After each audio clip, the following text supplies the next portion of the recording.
태양 미래그룹 본사 서울 종로구 아침 7시 15분. 해가 완전히 떠오르기 전에 회의실 38층은 유리창 너머로 어슴푸레한 빛이 스며들고 있었다.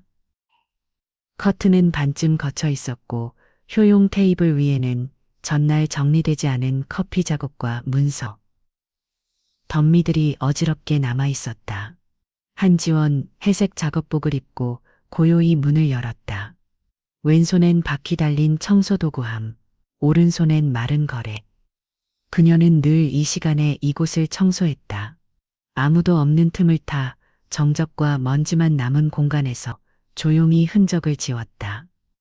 그녀가 여기서 일한 지 벌써 5년이 흘렀지만 여전히 회사 사람들은 그녀의 이름을 모른다. 그저 청소부 아줌마 1분이었다. 지원은 묵묵히 바닥을 쓰고 효용컵을 정리했다. 한쪽에 어지럽게 놓인 인쇄 문서를 정리하려다.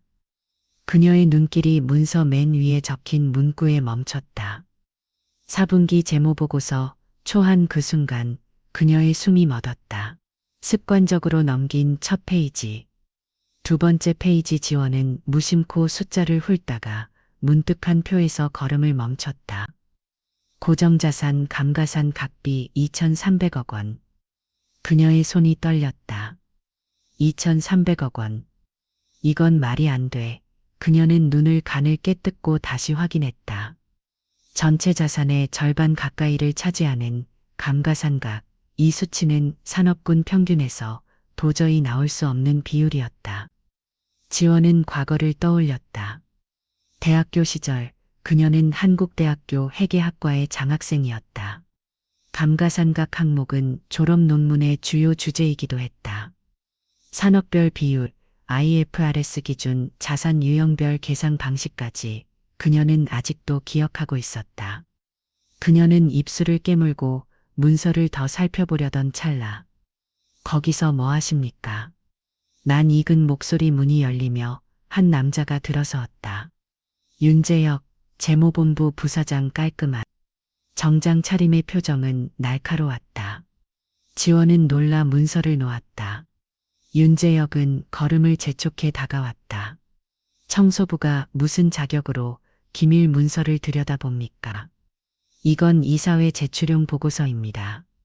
그는 소리를 높이며 휴대폰을 꺼냈다. 보안팀, 지금 회의실 38층으로 올라오세요. 지원은 침착하게 말했다. 죄송합니다. 일부러 본 건 아닙니다. 단지 숫자 하나가 이상해서요. 감가상각비 항목이 잘못된 것 같습니다. 윤재혁은 어이없다는 듯 웃음을 터뜨렸다. 당신이 숫자를 알아요. 감가상각이 뭔지는 알기나 해요. 청소부가 혁의를 논한다고 그 순간 회의실 문이 다시 열렸다. 사람들이 조용히 일어나며 공기가 바뀌었다. 회사의 실질적 최고 권력자 최민석 회장이 도착한 것이다. 최 회장은 안경 너머로 두 사람을 번갈아 쳐다보았다. 무슨 일입니까? 윤재혁이 서둘러 말했다. 회장님, 이 직원이 사내 기밀 문서를 열람했고 근거 없는 지적으로 효의를 방해하고 있습니다. 최 회장은 지원을 바라보았다. 그녀는 물러서지 않았다.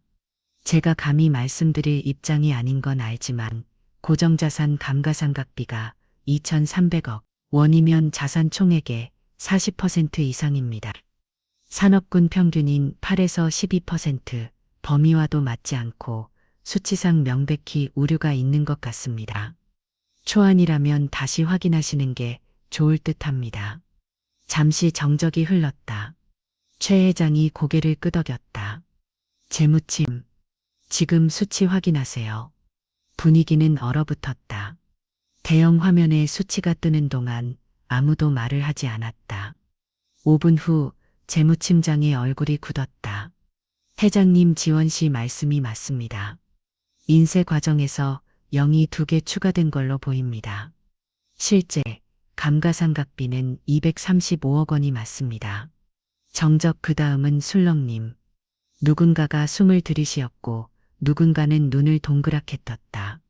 최 회장은 조용히 지원을 바라보며 물었다. 성함이 한지원입니다. 오전 청소 근무 담당입니다. 그는 잠시 말을 멈췄다가 단호하게 말했다. 이 회사를 구한 사람이라면 직책과 무관하게 이 자리에 앉을 자격이 있습니다. 지원은 아무 말도 하지 않았다. 그녀의 손에 아직도 걸레가 들려 있었고 바닥엔 청소 도구함이 놓여 있었다. 하지만 그 순간만큼은 효의실에서 가장 빛나는 사람이 바로 그녀였다.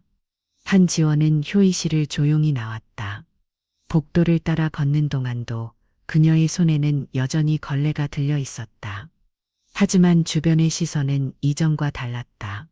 대리, 과장, 심지어 부장들까지도 그녀를 향해 한 번씩은 고개를 돌렸다.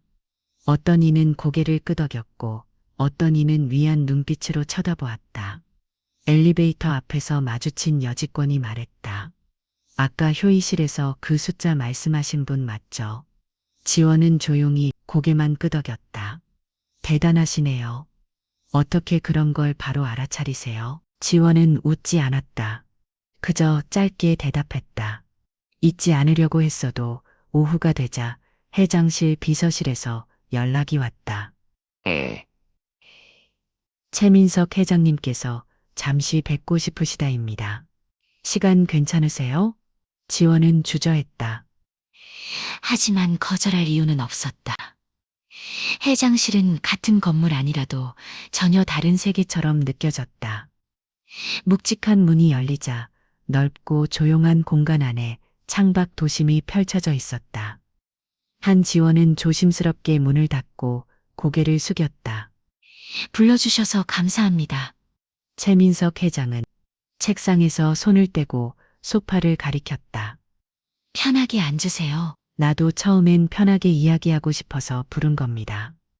지원은 조심스럽게 앉았다. 손은 여전히 무릎 위에서 암전이 모여 있었다. 지원 씨 회장이 천천히 말했다. 이런 질문이 실낼 수 있지만 솔직히 묻고 싶습니다. 그 숫자를 어떻게 그렇게 정확히 기억하고 계셨습니까? 지원은 숨을 가다듬었다. 그리고 고개를 들었다. 대학교에서 해 계약을 전공했어요. 한국대학교 감가상각은 제가 졸업 논문에서 다룬 주제였습니다. 회장의 눈썹이 살짝 올라갔다. 그렇습니까? 그런데 지금은, 네, 지금은 청소부입니다. 지원은 조용히 말을 이었다. 대학교 3학년 때 아버지가 건설 현장에서 사고를 당해 돌아가셨어요. 어머니는 심장병이 있으셨고 동생은 그때 겨우 중학생이었습니다. 저는 등록금을 포기하고 일을 시작했어요. 편의점, 식당, 택배, 뭐든 했습니다. 회장은 아무 말 없이 듣고 있었다. 이곳 청소일은 야간과 새벽이 나뉘고 시간 조율이 가능해서 선택했어요. 그나마 낮에는 어머니 변간호도 하고 동생도 돌볼 수 있었거든요. 그럼 어머니는 지금 세상에 안 계세요. 심장이 악화되셨고 그 후로는 동생이 교통사고를 당해 하반신 마비가 됐어요. 지원은 담담하게 말했다. 그 안에 숨어 있는 수많은 밤과 눈물이 있었지만 더는 울지 않았다.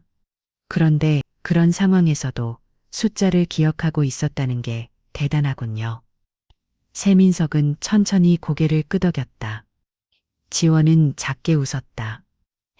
포기하지 않았어요. 점심시간에는 근처 도서관에 가서 재무제표 책을 받고 밤에는 무료 온라인 강의를 들었어요. 친구들한테 부탁해서 교재도 구했고요. 하루에 1시간이라도 숫자를 잊지 않으려고 했어요. 네. 그게 전입가고 지원은 조용히 대답했다. 세상이 저를 청소부라고 불러도 저는 제가 배웠던 걸 기억하고 싶었어요. 숫자를 잊지 않으면 언젠가는 제 자리를 다시 찾을 수 있을 거라고 믿었어요. 세민석은 자리에서 일어났다. 창문 앞에 서서 잠시 도시를 내려다보았다. 그 믿음을 가지고 산다는 것, 쉬운 일이 아니죠. 그는 고개를 돌렸다. 지금도 그 믿음을 따라가고 싶으신가요? 지원은 망설임 없이 대답했다. 내 기회가 있다면 저는 아직도 배울 수 있고 할 수 있습니다. 계장은 서랍에서 무언가를 꺼냈다. 봉투 하나였다. 이건 내부 회계팀 실무평가 참여 제안입니다. 아니고 2주간 프로젝트에 참여하는 기회입니다. 부담 갖지 마세요. 단지 당신이 정말 어떤 사람인지 더 보고 싶어서요. 지원은 봉투를 받으며 고개를 숙였다. 감사합니다. 노력하겠습니다. 그날 저녁 한지원은 서울 마포구의 작은 원룸으로 돌아왔다. 낡은 전기레인지 위에서 라면을 끓이고 있는 동생 한지훈이 그녀를 향해 웃었다. 누나, 오늘 회사에서 뭔 일 있었어? 지원은 그에게 봉투를 내밀며 말했다. 조금 예상 못한 기회가 생겼어. 그럼 누나, 드디어 돌아가는 거야? 숫자의 세상으로 지원은 잠시 생각하다 고개를 끄덕였다. 에이, 응. 아직은 문턱에 선 거지만 문은 열렸어. 이제 내가 걸어야지. 지우는 라면을 그를 새 덜어주며 말했다. 어, 누나는 꼭 해낼 거야. 어, 어릴 때도 그랬잖아. 숫자만 보면 눈빛이 달라졌었지. 지원은 조용히 라면을 먹었다. 익숙한 말이었지만 오늘은 그 안에 조금의 용기가 더해져 있었다. 창밖에는 가을 밤바람이 불어오고 있었다. 그리고 어딘가에서 문이 하나 열리고 있었다. 태양 미래그룹 본사 키기 3팀 한지훈이 프로젝트 인터너로 배정된 자리는 창가 구석에 있는 작은 책상이었다. 사무실 한쪽 벽면은 유리창으로 되어 있어 도심 풍경이 그대로 보였다. 그녀의 자리는 팀원들과 약간 떨어져 있었고 전어서도 연결되지 않은 임시 책상이었다. 하지만 지원은 불평하지 않았다. 첫날 업무는 단순한 데이터 검토와 수치 대저. 그녀는 말없이 엑셀 파일을 열고 숫자 사이를 오갔다. 몇 번이고 조심스럽게 꼼꼼하게 하지만 사무실 안의 분위기는 냉랭했다. 사람들은 대놓고 무시하지 않았지만 시선은 싸늘했고 속닥거림은 끊이지 않았다. 청소부 출신이라며 숫자는 잘 알아도 회사 돌아가는 건 모를 텐데 혹시 회장이 보여주기용으로 데려다 놓은 거 하나? 불쌍하기는 한데 같은 테이블에 앉기엔 좀 부담스럽지 않아? 지원은 그 소리를 못 들은 척했다. 하지만 사람들의 눈빛은 못 느끼지 못했다. 한 번은 핵의 이 팀 주임이 엘리베이터에서 마주치자 일부러 해적문을 닫아버렸다. 차례는 누군가 지원의 책상 위에 인쇄된 문서를 실수로 쏟아놓고 아무 말 없이 지나갔다. 그녀는 묵묵히 치웠다. 세제 냄새가 손끝에 남아있어도 숫자 앞에서는 변함없이 집중했다. 요냐하면 이 자리가 그녀가 원했던 출발점이었기 때문이다. 점심시간 대부분의 직원들이 사내 식당으로 향할 때 지원은 조용히 건물 뒤쪽 작은 도서관으로 갔다. 익숙한 자리, 익숙한 냄새, 그리고 책. 그녀는 기억 제모론에 한 구절을 손가락으로 따라가며 다시 읽었다. 누나, 나도 이 책 봤어. 갑자기 들려온 목소리에 고개를 들자 휠체어에 앉은 한지훈이 미소 지으며 입구에 서 있었다.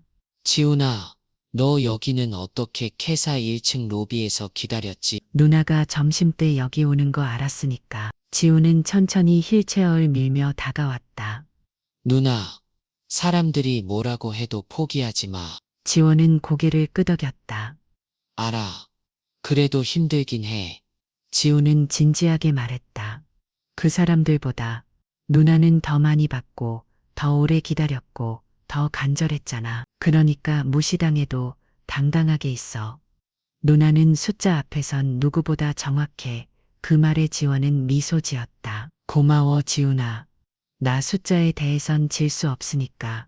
며칠 후 회기 세 팀의 갑작스러운 프로젝트 자료 정리가 떨어졌다. 유부, 회계감사에 대비한 과거 5년치 서류 재정리 작업. 대부분의 팀원들은 꺼리는 일이었지만 지원은 자원했다.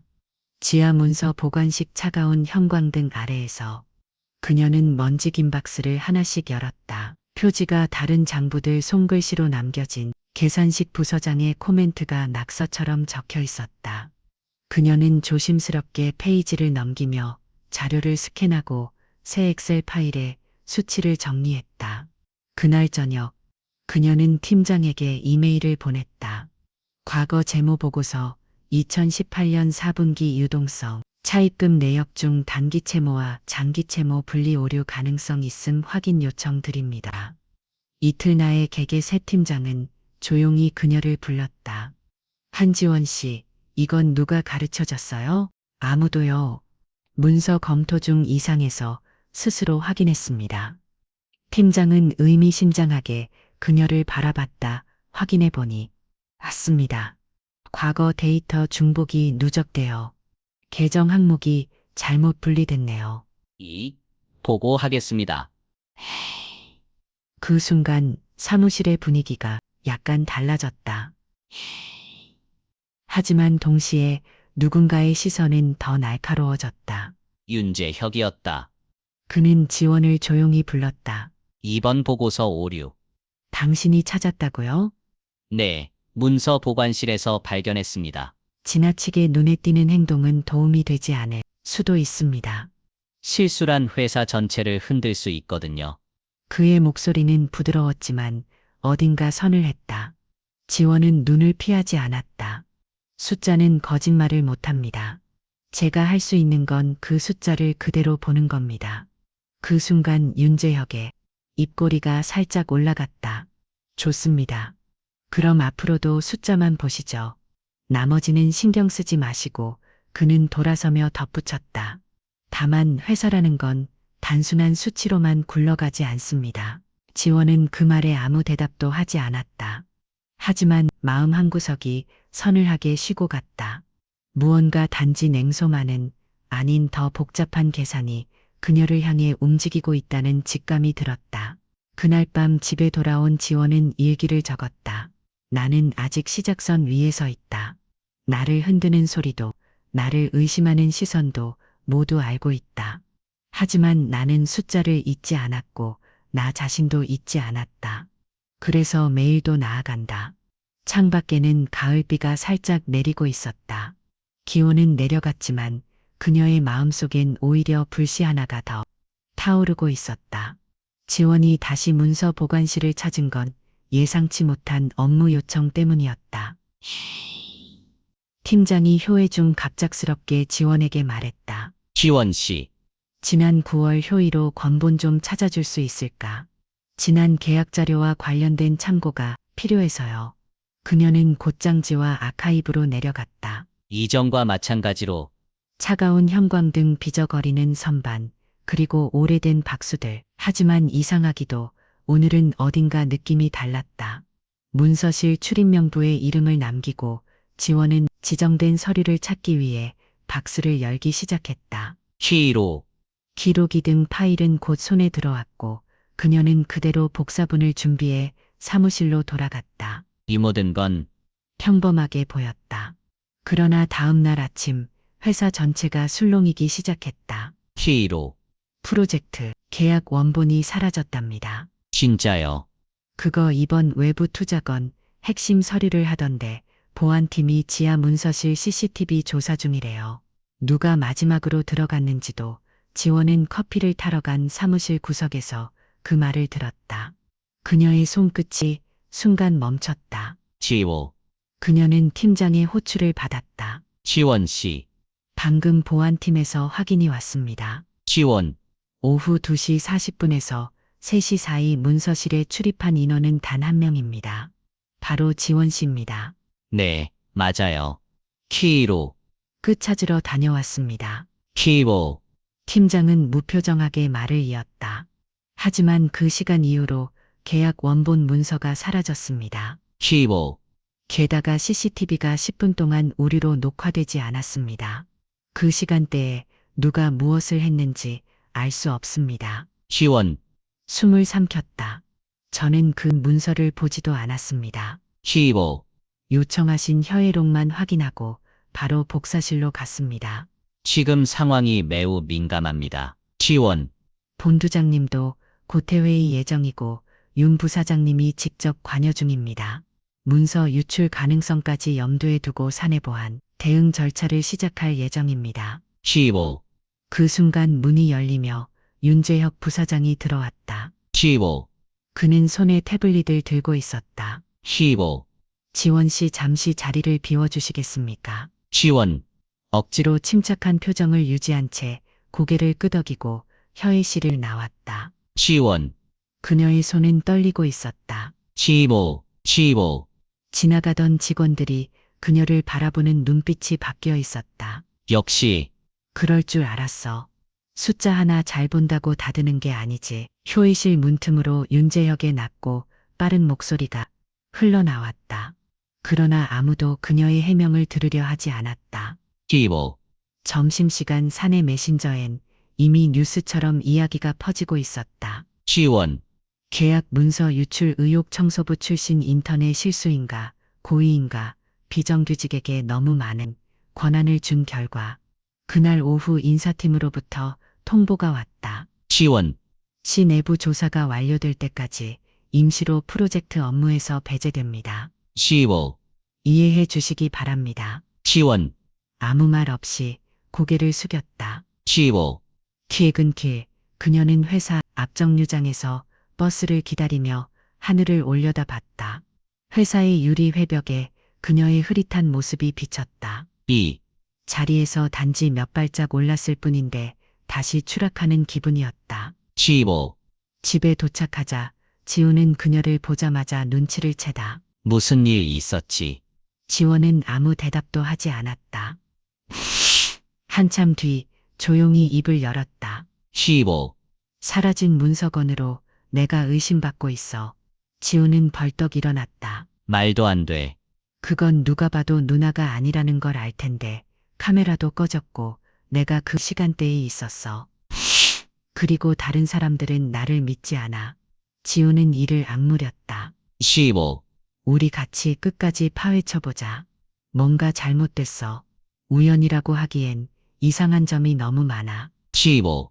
그날 밤 지우는 휠체어를 타고 노트북 앞에 앉았다. 그는 회사 홈페이지를 뒤지고 보안 시스템 구조를 검색했다. 그리고 마침내 하나의 가능성에 도달했다. 15. 누나 혹시 지하 문서실 말고 다른 층에 있는 카메라는 확인했어? 아니, 폐기물 처리실 쪽엔 서부 CCTV가 있어. 직원 출입이 적어서 사람들이 신경 안 쓰지만 거기도 연결돼 있어. 지우는 눈을 떴다. 그럼 혹시 누군가 문서를 몰래 폐기물로 위장해 빼돌렸다면? 지우는 고개를 끄덕이며 노트북 화면을 보여주었다. 내 친구가 보안 쪽 계약직으로 일했거든. 아직 그 시스템 접속 가능해. 내일 아침 확인해보자. 지우는 조용히 그의 손을 잡았다. 그녀는 아직 완전히 무너지지 않았다. 유심은 받을 수 있다. 고개를 숙일 수도 있다 하지만 진실을 포기하지 않겠다. 다음 날 아침 한지우는 정장 재킷 슬건에 입었다. 언제부터인가 유니폼 대신 검정색 자켓을 꺼내 입는 일이 낯설지 않게 느껴졌다. 거울 속에 자신은 여전히 말수가 적고 조용한 사람이었지만 어제와는 조금 달랐다. 지훈이 건넨 USB가 그녀의 가방 안에 있었다. 출근길 지훈은 일찍 회사에 도착했다. 보안팀 앞에 가서 차분히 말했다. 이 자료 폐기물 처리실 보조 CCTV에서 추출한 영상입니다. 사라진 서류가 어떻게 이동했는지 확인하실 수 있을 겁니다. 보안팀 직원은 놀란 듯 그녀를 바라봤다. 어떻게 이걸? 알고 있는 사람이 도와줬습니다. 저는 결백을 증명하고 싶을 뿐입니다. 지원을 바라보는 그들의 시선엔 더 이상 단순한 청소부, 인턴에 대한 인식은 없었다. 하지만 그날 오후 예상치 못한 호출이 그녀를 기다리고 있었다. 인사팀 대기실, 그리고 윤재혁 부사장. 그는 조용히 문을 닫고 휴의실 안으로 지원을 이끌었다. 탁자 위에는 얇은 봉투 하나가 놓여 있었다. 한지원 씨, 윤재혁은 부드러운 어조로 시작했다. 많이 놀라셨겠죠. 결한 오해로 인해 부담도 크셨을 거고 지원은 대답하지 않았다. 그는 봉투를 그녀 쪽으로 밀었다. 이건 회사가 제안하는 협의 퇴직 조건입니다. 내부 혼란을 최소화하고 지원 씨에게도 새로운 출발을 제안하는 의미입니다. 지원은 천천히 봉투를 열었다. 그 안엔 정중하게 쓰인 문서와 일정 금액의 퇴직 위로금 제안서가 있었다. 회사는 지원 씨가 악의적이었다고 보지 않습니다. 다만 이 상황을 조용히 정리하는 것이 모두에게 최선이라고 판단했습니다. 그의 목소리는 낮고 나그했지만 한쪽 입꼬리에는 익숙한 냉소가 스며 있었다. 회사란 조직은 이미지와 신뢰가 생명입니다. 청소부 출신 인턴이 핵심 문서 유출 의혹에 휘말렸다는 사실은 그 자체로 리스크입니다. 지원은 문서를 천천히 접었다. 그 영상을 보셨습니까? 영상. 윤재혁은 고개를 겨울거렸다. 그건 아직 검토 중일 겁니다. 증거라는 것도 보는 관점에 따라 달라지니까요.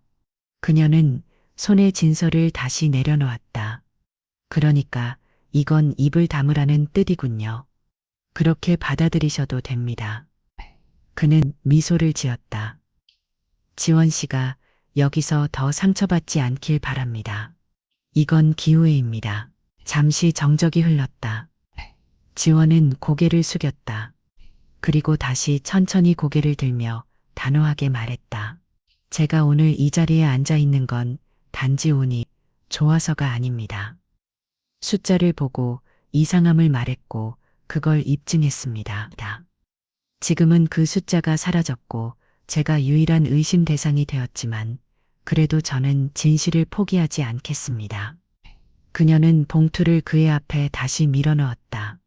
이 문서 받아들이지 않겠습니다. 윤재혁의 얼굴이 굳었다. 그 결정이 어떤 결과를 불러올지 모르실 텐데요. 아닙니다. 지원은 눈을 피하지 않았다. 그래도 받아들이지 않겠습니다. 침묵하는 조건으로 주어지는 기회라면 그건 제 길이 아닙니다. 사무실로 돌아온 그녀는 곧바로 짐을 정리하기 시작했다. 형식상 조사 기간 동안 휴법이지만 자리엔 이미 낯선 기류가 감돌았다. 서랍을 열어볼 때마다 누군가의 시선이 등에 꽂히는 듯했다. 그녀는 아무 말도 하지 않았다. 마지막으로 엑셀 파일을 저장하고 책상을 정리한 뒤 조용히 사무실을 나섰다. 복도를 걷던 중 되게 이 팀의 주임이 불쑥말을 걸었다. 지원 씨 잘못한 거 없다는 거 저도 알아요. 근데 나도 나서긴 어려워요. 미안해요. 지원은 그저 고개를 끄다 괜찮습니다. 고맙습니다. 그렇게 말해주셔서 집으로 돌아온 밤 지우는 그녀의 얼굴을 보자마자 다가왔다. 누나, 설마 퇴직서 순거와 아니 제안은 받았지만 거절했어. 그럼 이제 어떻게 해? 지원은 창밖을 바라봤다. 모르겠어. 하지만 적어도 지금은 내 자신을 속이지 않았어. 지우는 무거운 숨을 내쉬며 그녀 옆에 앉았다. 누나, 이건 단순한 해결 실수가 아니야. 누군가 일부러 눈앞을 끌어내리려고 했어. 나도 그렇게 생각해. 내일 아침 최 회장님 비서실에 연락해 볼 생각이야. 예. 지우는 고개를 끄다 그 영상 반드시 공개되어야 해. 지원은 다시 한번 USB를 꺼내 바라보았다. 손에 준 건 작고 평범한 장치였지만 그 안에 담긴 건 단순한 데이터가 아니었다. 그건 진실을 향한 마지막은 그리고 그녀의 존엄이었다. 다음 날 새벽 한 지원은 알람이 울리기 전에 눈을 떴다. 밤새 제대로 잠들지 못한 탓에 이마는 약간 뜨거웠고 머리는 무거웠지만 눈빛만은 단단했다. 그녀는 침대 옆 협탁 위에 USB를 다시 한번 확인하고 옷을 갈아입었다. 지우는 나나 다녀올게. 누나, 오늘이야말로 진실이 움직이는 날이야. 긴장하지 마. 지우는 놓아있는 상태에서도 주먹을 꽉 쥐어 올려보았다. 지원은 작은 웃음을 지으며 현관문을 닫았다. 오전 8시 20분 태양미래그룹 본사 40층 비서실 최민석. 회장의 비서는 지원을 보자마자 고개를 숙였다. 회장님은 오늘 오전 중 싱가포르 출장을 마치고 바로 들어오십니다. 지금은 귀국 중이시고 10시 반쯤 도착 예정입니다. 지원은 고개를 끄덕이며 USB를 조심스럽게 내밀었다. 이 안에 포함된 영상은 분실된 계약 문서의 이동 장면이 담겨 있습니다. 회장님께 직접 전달 부탁드립니다. 간단한 메모도 함께 넣어두었습니다. 비서는 놀란 듯 그녀를 쳐다보다가 조용히 USB를 받아들었다. 알겠습니다. 꼭 전달드리겠습니다. 지원은 고개를 숙이고 복도를 돌아 나왔다. 엘리베이터 문이 닫히기 전 그녀는 잠깐 유리창에 비친 자신의 모습을 바라보았다. 얼굴은 지쳐 있었지만 눈빛만은 어제보다 분명했다.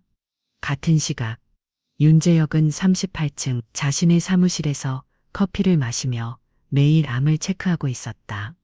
표정은 평온했고 어제의 긴장감은 찾아볼 수 없었다. 그는 이미 회장에게 보고가 들어가기 전에 사내 기획실과 일부 팀장들을 통해 산을 조율해도 왔다. 불필요한 오해는 빠르게 정리돼야 한다. 그는 그런 생각을 하며 여유롭게 탁자를 두드렸다. 그러나 11시 5분 상황은 예상과 다르게 흘러가기 시작했다. 휴의실 예약 시스템에 알림이 떴다. 11시 30분 긴급 이모역에 회장 주재 전원 참석. 참석 배상 대표이사, 부사장단, 전략기획실 재무팀 감사실 등. 윤재혁은 메일을 다시 확인했다. 발신자는 회장 직속 비서실 주재는 없었고 단세 글자만이 제목란에 적혀 있었다. 내부 감사. 11시 30분 38층 대회의실. 무거운 긴장감이 공간을 감쌌다. 최민석 회장은 검정 슈트를 입고 조용히 입장했다. 뒤따르는 보좌진 없이 단 한 명만을 동반했다. 한지원이었다. 방황 경계, 의욕, 그리고 약간의 두려움까지. 지원은 고개를 숙였지만 눈은 떨리지 않았다. 회장은 말없이 노트북을 휴의실 중앙의 스크린에 연결했다. USB가 더비되고 파일 하나가 열렸다. 영상이 재생되기 시작했다. 지하 2층 폐기물, 처리실 앞복도 오전 9시 13분, 검은 모자와 마스크를 착용한 남자가 CCTV에 잡혔다. 그는 검은 서류 가방을 들고 주위를 살핀 뒤 처리용 대형 쓰레기함 뒤 어느 몸을 숨겼다.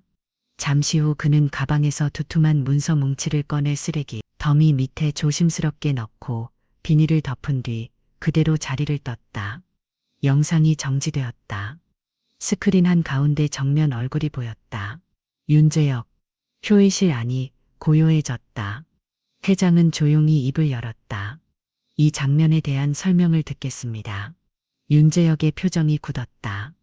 잠시 아무 말도 하지 못하다가 결국 낮은 목소리로 말했다.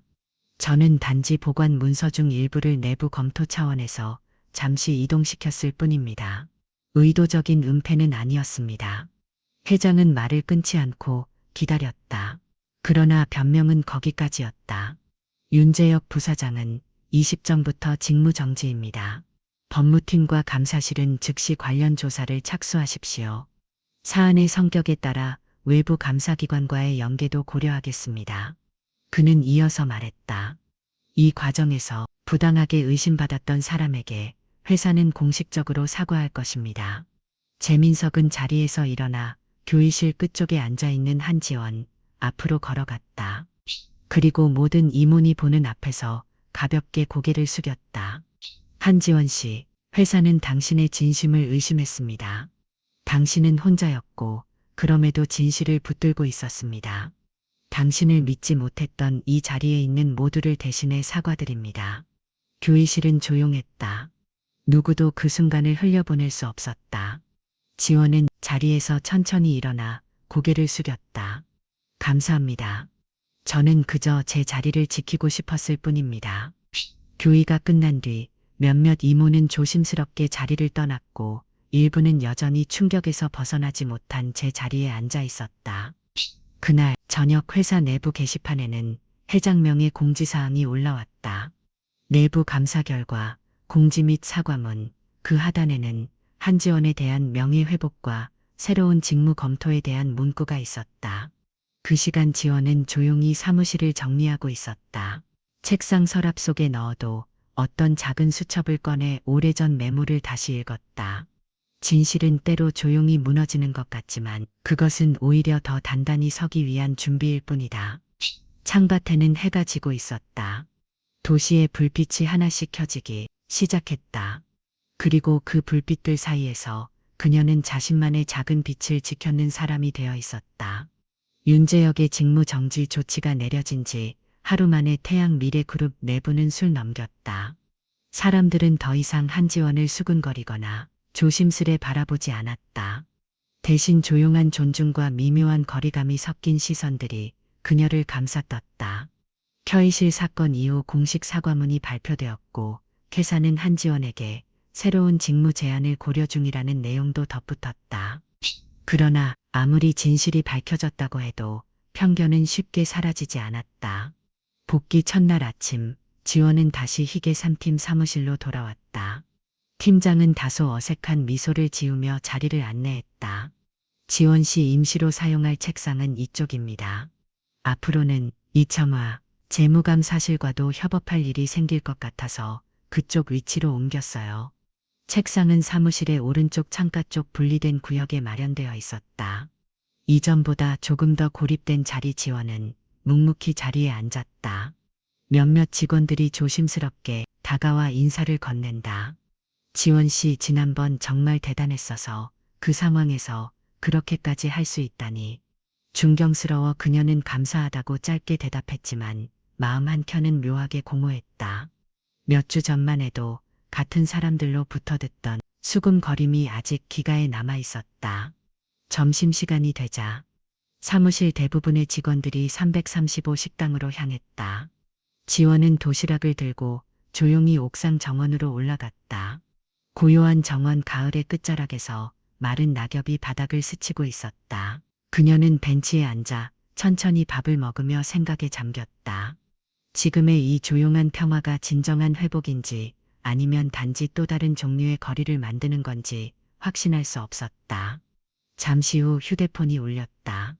발신자는 비서실 지원 씨, 회장님께서 잠시 뵈뵙고 싶다고 하십니다. 가능하실까요? 최민석 회장은 연희대처럼 간결한 말투로 그녀를 맞이했다. 지원 씨 일단 감사 인사를 제대로 못했군요. 다시 한번 진심으로 고맙습니다. 저는 그저 해야 할 일을 했을 뿐입니다. 그는 고개를 끄다 그래서 그 일을 계속할 수 있도록 하려고 합니다. 감사실 내에 독립적 검토팀을 만들 예정입니다. 이 팀은 해결의 내부 통제 재무 분석 등 사내 전반의 리스크를 감시하는 역할을 하게 될 겁니다. 제가 그 팀에 들어가는 건가요? 정확히 말하자면 그 팀의 리더 역할을 해줄 수 있겠습니까? 지원은 숨을 들이마셨다. 저는 정규직도 아니고 학위도 마무리하지 못했습니다. 학위보다 중요한 것은 지금까지 보여준 판단력과 용기입니다. 그리고 무엇보다 회사를 위한다는 진심이요. 최민석은 말끝을 부드럽게 덧붙였다. 물론 부담스럽다면 거절하셔도 됩니다. 저는 제안만 드릴 뿐입니다. 그날 밤 지원은 긴장을 풀지 못한 채 집에 돌아왔다. 지원은 그녀의 표정을 보자마자 알아차렸다. 무슨 일이 있었어? 지원은 소파에 앉아 조용히 말했다. 회장님이 감사팀 리더 자리를 제안하셨어. 와, 그럼 승진이네? 정규직 전환도 되는 거 아니야? 응, 아마도 그런데 망설여져. 결 그 자리에서 면 더 많은 시선과 책임이 따를 거야. 지금도 겨우 입증한 건 진실 하나뿐이야. 사람들은 여전히 내가 청소부 출신이라는 걸 기억하겠지. 지우는 조용히 물컵을 건네며 말했다. 누나, 그 사람들이 뭐라고 하든 지금의 누나는 더 이상 같은 자리에 있는 사람이 아니야.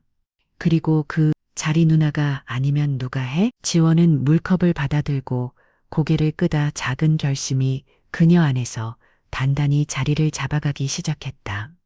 다음 날 아침 지원은 다시 회장실을 찾았다. 그 제안 받아들이겠습니다. 단 조건이 있습니다. 최민석은 흥미롭다는 듯 고개를 들었다. 말씀해 보세요. 이 팀은 특정 부서 출신이 아니더라도 재능과 위지가 있는 누구나 참여할 수 있는 구조여야 합니다. 직급, 배경, 학력에 상관없이요. 회장은 잠시 생각에 잠긴 뒤 고개를 끄다 줬습니다. 조건 받아들이겠습니다. 며칠 뒤 내부 게시판에는 새로운 공지가 올라왔다. 감사팀 산하 리스크 검토, 전담반 신설 안내 모집 대상. 사내전 직군 조건 부서 직급 무관. 1찬 내부 테스트 통과 시자며 가능 사람들은 놀랐다. 처음엔 또 회장의 실어 많이 나며 의심했지만 고산의 메신저에는 조용한 관심이 번져나갔다. 우리 부서 박대리도 지원했다더라. 보안팀 박주임 그 사람 재무되게 좋아했는데 설마 청소팀에서도 나오진 않겠지. 그러나 지원은 알았다.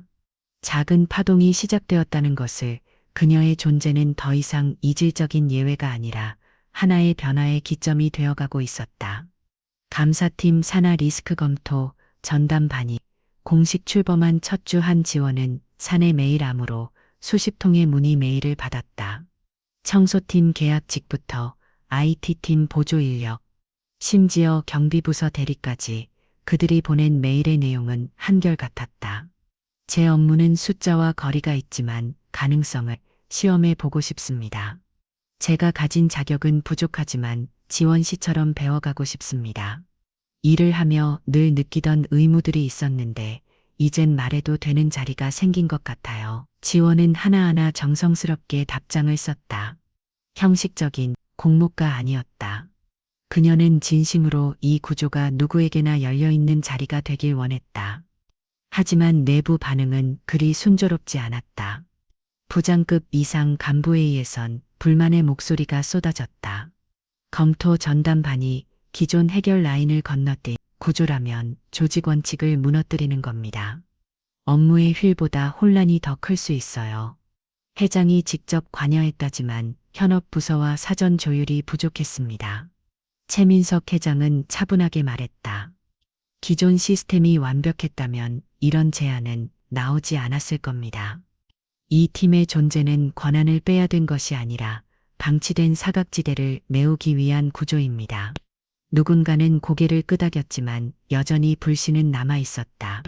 특히 기존 해결 라인을 장악하고 있던 실무체 김자들은 지원에 대한 불편한 감정을 숨기지 않았다. 전담반의 첫 공식 효의 날, 한 지원은 깔끔한 셔츠에 손으로 직접 정리한 발표 자료를 들고 효의실에 들었었다. 신입 멤버들은 다양한 부서 출신이었다. 경비대리 박태진 청소팀 주임, 정화숙, IT 인프라 계약직, 김세나 KG의 팀 신입대리 조여모, 그들 대부분은 처음 보는 얼굴이었고 서로에 대해 조심스러웠다. 하지만 공통점이 있었다. 보이지 않는 곳에서 일하며 시스템의 질문을 품어온 사람들, 지원은 일판 앞에서 서 조용히 말했다. 이 자리는 실수를 찾아내기 위한 자리가 아닙니다. 감시가 아닌 관찰, 추공이 아닌 제안. 그것이 우리가 지켜야 할 방식입니다. 효의는 조용히 그러나 치열하게 진행되었다. 조현우는 희게 시스템 내 반복 입력, 오류 가능성을 제기했고 정화숙은 청소 인력 배치 시스템의 시간당, 인건비리, 왜곡에 대해 사례를 설명했다. 박태진은 경비 출입 로그의 보안 불일치 문제를 조용히 지적했다. 지원은 그 모든 의견을 정리해 회의록에 담았다. 그날 회의록 마지막 줄엔 이렇게 적혔다. 작은 의무들이 모여 큰 맹점을 밝히는 순간이 오고 있다. 며칠 뒤 첫 보고서가 감사실 내 공용 게시판에 공유되었다. 제목 부서관 반복 입력. 옳은 미 인건비 분배 구조 개선안 작성자 리스크. 검토 전담반 게시물 이 올라간 지 10분도 안 돼 메신저 알림이 울렸다. 보고서 내용 중 사실과 다른 추정이 포함되어 있습니다. 해당 구조는 부서 자료를 결정으로 진행 중이니 외부 개입은 삼가주시기 바랍니다. 심지어 몇몇 관리자들은 전담반을 비꼬는 듯한 게시글을 익명 게시판에 올리기 시작했다. 숫자 하나 제대로 읽으면 전문가나 회계팀이 있는데 외부에서 감사하나. 열린 구조 무책임한 개입일 뿐 지원은 차분히 그 글들을 읽었다.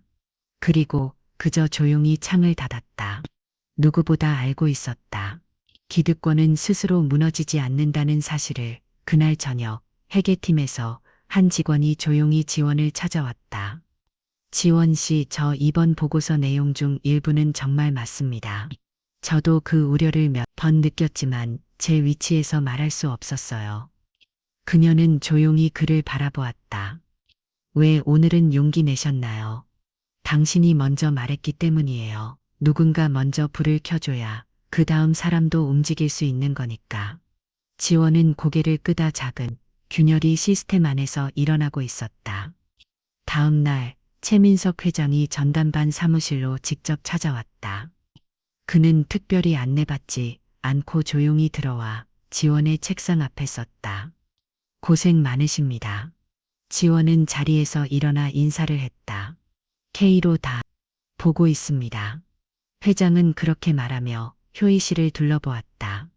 여기 있는 사람들이 아마 이 회사에서 가장 낯선 시선을 받는 사람들이겠죠. 하지만 가장 낯선 시선이 가장 새롭고 정직한 해석을 가져오는 경우도 있습니다. 그는 미소를 지었다. 계속하세요. 불편해도 괜찮습니다. 우리는 이미 한번 그 불편함 덕분에 진실을 본 적이 있으니까요. 그가 돌아간 뒤 사무실 안은 한동안 정적에 잠겼다. 그러나 그 침묵은 더 이상 두려움의 침묵이 아니었다. 이제는 해도 된다는 신호였다. 그리고 그날 밤 한 지원은 또 하나의 보고서를 준비했다. 이번엔 숫자가 아니라 제도에 대한 제안이었다. 제목, 기회, 균등을 위한 사내 제도 제안서, 역량 기관 내부 공모제 도입, 핵심 내용, 직급 소속 무관, 역량 기관 기회, 제공 부서 이동의 문턱과 노화, 사내 교육 지원 연계, 제안 마지막 줄에는 짧게 이렇게 적었다. 단 한 명이라도 기회를 기다리는 사람이 있다면 우리는 시스템을 다시 설계해야 한다. 11월의 바람은 더 차가워졌다. 낙엽은 거에 다 떨어졌고 한 지원은 전담반의 보고서를 마지막으로 제출한 뒤 짧은 산책을 하고자 사무실을 나섰다. 태양 미래 본사에서 조금 떨어진 공원 해질 무렵에 노을이 잔잔히 번지고 있었다. 벤치에 앉아있던 그녀는 멀리서 누군가가 다가오는 기척에 고개를 들었다. 수척한 얼굴, 단정하지 못한 정장, 무거운 걸음을 옮기는 남자, 윤재혁이었다. 그는 고개를 숙인 채 잠시 그녀 앞에 멈춰섰다. 지원은 놀라지 않았다. 오히려 이 만남이 언젠가 것이라는 걸 어렴풋이 알고 있었다. 오랜만입니다. 윤재혁이 입을 열었다. 목소리는 예전처럼 차갑지 않았다. 오히려 지친 기색이 역력했다. 이렇게 찾아와도 되는 건지 모르겠습니다. 지원은 잠시 그를 바라보다가 고개를 끄덕이며 말했다. 괜찮습니다. 여기 공원이니까요. 그는 조심스럽게 옆밤치에 앉았다. 한참을 말없이 앉아있던 그가 마침내 입을 열었다. 회사를 나간 지 2달이 넘었네요. 그 사이 연락 오는 사람도 없고 면접은 몇 군데 봤지만 다 거절당했습니다. 그의 말투엔 자주가 섞여 있었다. 아내는 아이들이고 본가로 갔고 통장에 남은 돈도 얼마 없습니다. 지원은 아무 말 없이 그의 이야기를 들었다. 그는 잠시 말을 멈췄다가 한층 낮은 목소리로 덧붙였다. 한지원 씨, 그날 폐기물 처리실에서 제가 했던 일, 당신이 없었다면 아무도 모를 일이었습니다.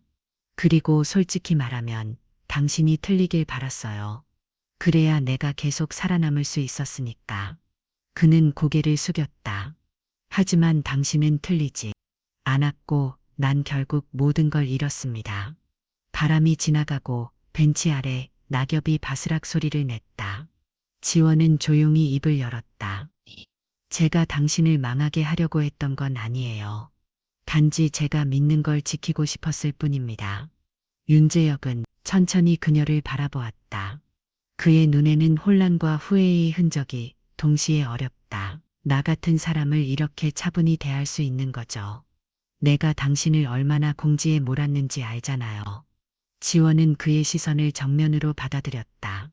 저도 예전에 누군가의 숨기를 기다린 적이 있었어요. 어둠 속에서 누군가 단 한 사람만이라도 믿어주기를. 하지만 아무도 없었죠. 그래서 다짐했어서 내가 다시 일어설 수 있다면 나처럼 어둠 속에 있는 사람에게 손을 내밀 수 있는 사람이 되겠다고. 그녀는 가방에서 종이 한 장을 꺼내 윤재혁에게 내밀었다. 이건 제 친구가 운영하는 작은 물류역의 법인입니다. 경력 있는 중간 관리자 포지션이 공석이라 제가 추천인을 자처했습니다. 윤재혁은 두뇌 눈을 크게 떴다. 그는 믿을 수 없다는 듯 손을 떨며 종이를 받아들었다. 이걸 다시 시작하고 싶다고 했잖아요. 누구든 실수할 수 있어서 다만 그 실수에서 무엇을 배웠느냐가 중요하다고 생각해요. 윤재혁의 눈이 붉어졌다. 잠시 침묵이 흐르고 그의 어깨가 작게 떨렸다. 고맙습니다. 당신이 날 이렇게까지 도와줄 이유는 없는데. 그럼에도 불구하고 그는 끝내 말을 잇지 못하고 고개를 떨궜다. 지원은 조용히 일어나 벤치를 떠나려 했다. 그러다 마지막으로 덧붙였다. 제가 당신을 완전히 용서한 건 아니에요. 하지만 누군가를 다시 믿는 것, 그건 제 삶에 꼭 필요한 일이기도 하니까요. 그녀는 천천히 걸어갔다. 남겨진 윤재혁은 한참 동안 움직이지 못했다. 그의 손에 들린 종이 한 장이 찢긴 마음 위에서 마지막으로 남은 가능성처럼 바람에 흔들리고 있었다. 그날 밤 지원은 지은과 저녁 식탁에 마주 앉았다. 오늘 윤재혁 씨를 만났어. 지은의 젓가락이 멈췄다. 그래서 뭐라 그래. 많이 무너져 있었어. 그래도 난 그 사람에게 기회를 주기로 했어. 지은은 조용히 고개를 끄덕였다. 누나는 늘 그랬지. 아무리 상처받아도 누군가의 끝자락은 놓지 않더라. 지원은 밥 한 숟가락을 천천히 들며 말했다.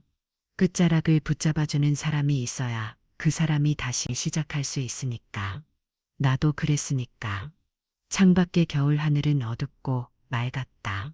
별빛은 보이지 않았지만 지원은 알았다. 가장 깊은 어둠 속에서도 누군가의 마음 속에는 여전히 작은 불빛이 있다는 것을. 그 불빛이 사라지지 않도록. 오늘 그녀는 또 한 번 손을 내밀었다. 겨울의 초입회사 본관 18층 효의실은 다시 한번 특별한 효의로 분주했다. 그러나 이번 효의의 성격은 전혀 달랐다. 리스크 검토, 전단 반의 공식 1년 활동, 보고와 함께 태양 미래그룹에 열린 평가 기반 인사제도 발표가 예정되어 있었다. 효의실에는 각 부서 관리자와 실무자들, 외부 언론인까지 참석한 가운데 긴장이 감돌았다. 하지만 한지원은 무대 뒤에서 조용히 자료를 정리할 뿐이었다. 이 자리가 화려하다고 느껴지지 않았다. 단지 이 모든 과정을 지켜본 사람으로서 마침표를 찍고 싶은 마음뿐이었다. 최민석 회장이 무대에 올라 발표를 시작했다. 오늘 이 자리는 단순한 제도 보고가 아닙니다. 우리가 지난 1년간 무엇을 고민했고 어떤 방향으로 바뀌고자 했는지를 나누는 자리입니다. 그는 짧은 인사 뒤 마이크를 지원에게 넘겼다. 한지원이 단상에 올랐다. 조용한 정적 속에 시선이 집중되었다.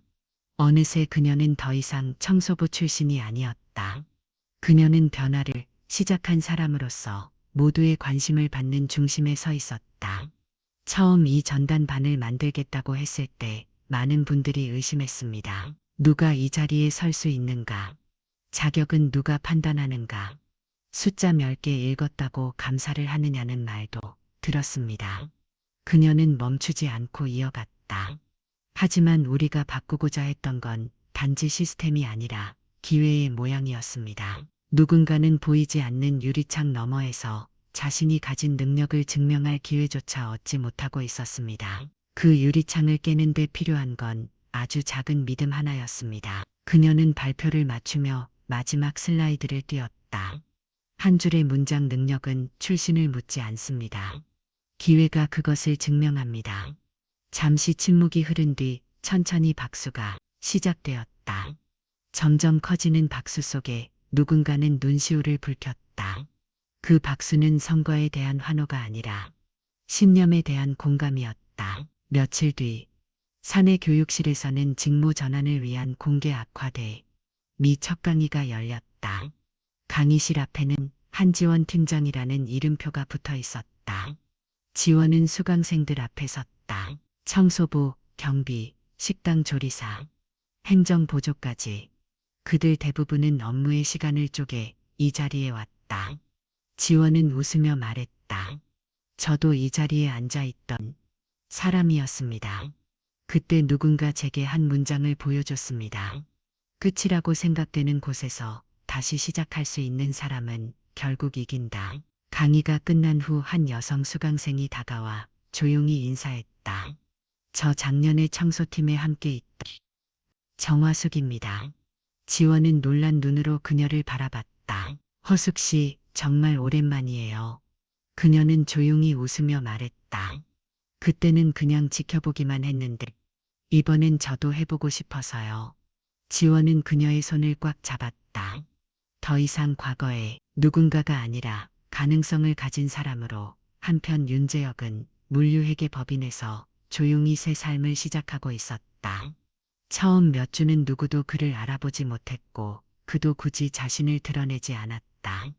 그러나 그는 하루하루 성실히 숫자를 정리했고 고객의 작은 거래 내역 하나까지도 꼼꼼히 기록했다.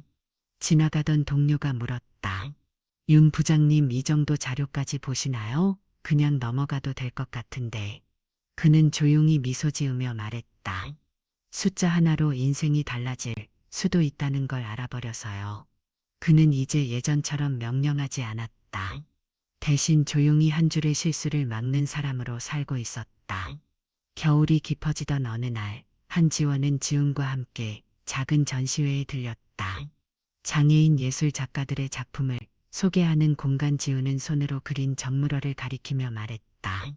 이거 내가 그린 거야. 재활치료 일환으로 그렸는데 전시까지 할 줄은 몰랐어. 지훈은 조용히 웃었다. 누가 아니래. 넌 언제나 표현력이 남다른 사람이었잖아. 지훈은 잠시 그녀를 바라보다가 말했다.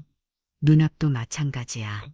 숫자 보고서 발표다. 결국 마음을 표현하는 방식이었어. 누나는 언어 대신 진심으로 사람들 설득한 거야. 지원은 조용히 그 말에 고개를 끄다. 진심은 결국 전달된다. 시간이 걸려도 방식이 달라도 도착하게 되어 있다. 그의 연말 태양 미래그룹 사보에는 한 장의 사진과 함께 짧은 인터뷰가 실렸다. 제목은 유리창 너머. 그 빛을 향해. 사진 속 한지원은 환하게 웃으며 직원들과 함께 전담반 사무실 앞에 서 있었다. 마지막 문장은 이렇게 적혀 있었다. 이 자리에 설 수 있었던 건 제가 특별해서가 아니라 제가 포기하지 않았기 때문입니다. 그리고 누군가가 제 손을 한 번이라도 잡아줬기 때문입니다. 우리 모두 누군가의 그런 손이 될 수 있습니다. 이야기는 끝났지만 빛은 계속된다. 그녀의 손이 닿은 자리에 또 다른 사람이 일어설 것이고 그 사람은 또 누군가를 이끌어줄 것이다. 이것이 한지원이 남긴 가장 큰 변화였다. 직급이 아닌 사람을 보는 눈, 배경이 아닌 가능성을 믿는 시선, 그리고 그 시선을 더 이상 유리창 넘어두지 않겠다는 결심. 바로 그 결심이 진짜 내부의 개혁이었다.